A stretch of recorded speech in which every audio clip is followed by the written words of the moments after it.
Oof, yet another upset in this World Cup. Spain. Spain have been knocked out.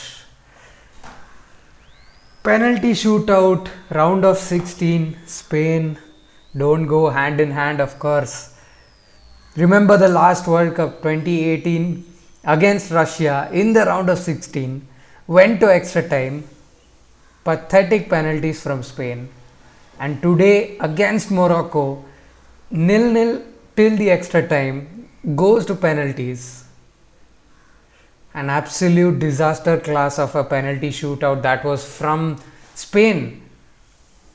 That those penalties were even worse than Sunday league football penalties. Come on, you're professional footballers. How can you be so bad at penalties? Hit three of them saved.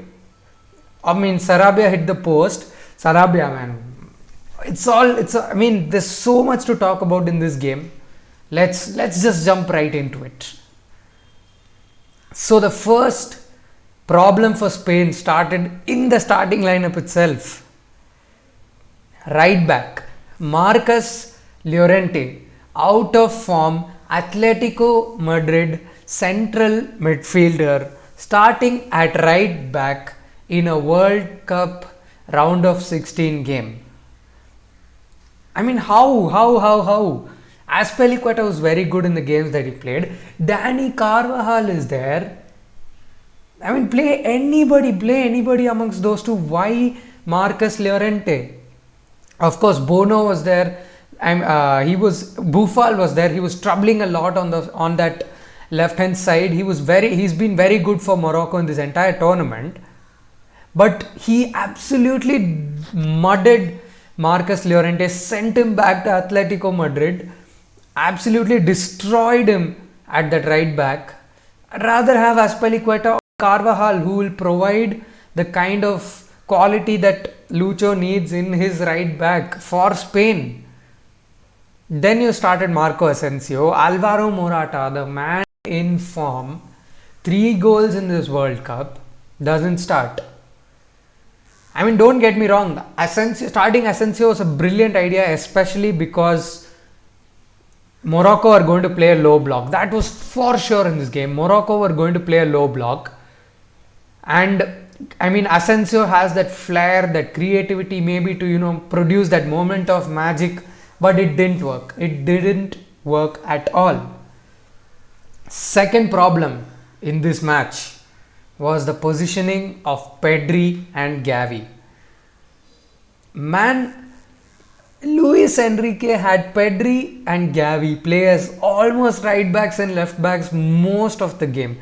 Pedri was playing on the right side. He's been playing left center mid for almost his entire career now.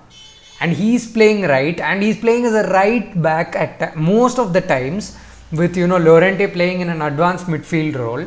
You had Gavi, who was dropping in at the left. He was almost playing like a left back, with Jordi Alba pushing up.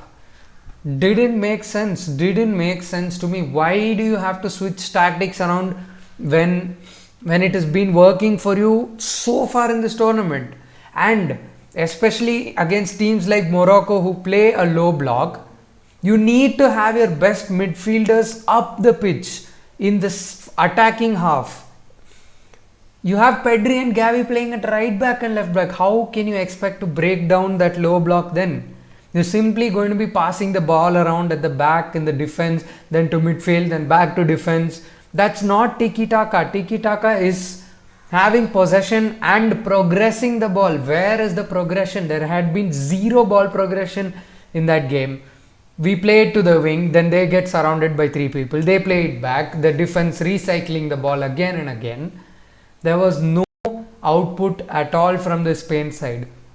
And how can you expect output when your 2 best midfielders in this tournament, Pedri and Gavi, are playing at left back and right back?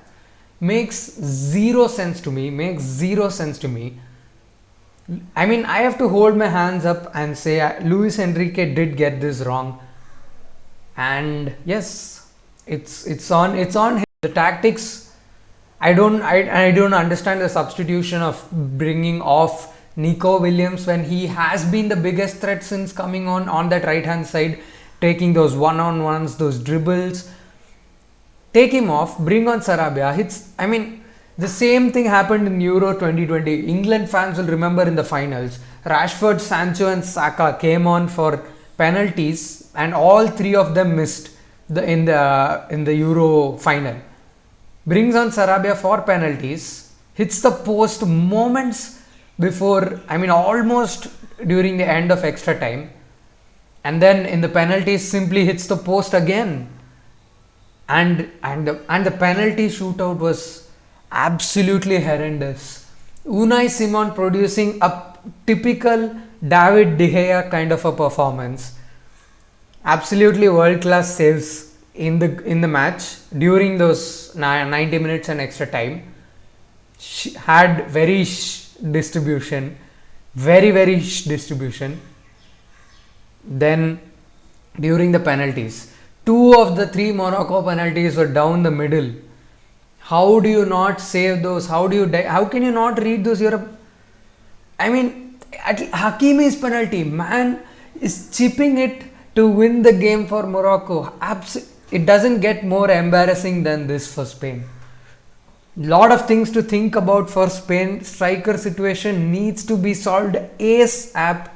Is Morata the solution, or needs to look elsewhere? The likes of Rafa Mir, and there are a few options. Rafa Mir, then maybe Borja Iglesias, I'm not sure. Iago Aspas, Moreno didn't work much for Spain. Or is Ansu Fati going to become a striker? I'm not sure. There's a lot of questions, few answers for Luis Enrique, and he did hold up his hand after the press conference saying that he had made a mistake, but this is not what we want from Spain. I mean, I feel bad for those youngsters, man. The entire team, Aymeric Laporte was in tears. He had an absolute stellar tournament alongside Rodri. Both of them put up a solid shift at centre back. Busquets, Pedri, Gavi, and even Dani Olmo, man, what a tournament he had for Spain, playing as that starting left winger. And just feel bad for the Spain team, but this Morocco team absolutely killed it yesterday. They had almost like 3 open 1v1 chances, but I don't know what the striker did. Laporte and Rodri bailed out Spain in those moments. He was offside at times, but they had like 3 open chances to score. Morocco on the counter are absolutely ridiculous. The Hakim Ziyech has been good. Hakimi, ice cold penalty to finish off.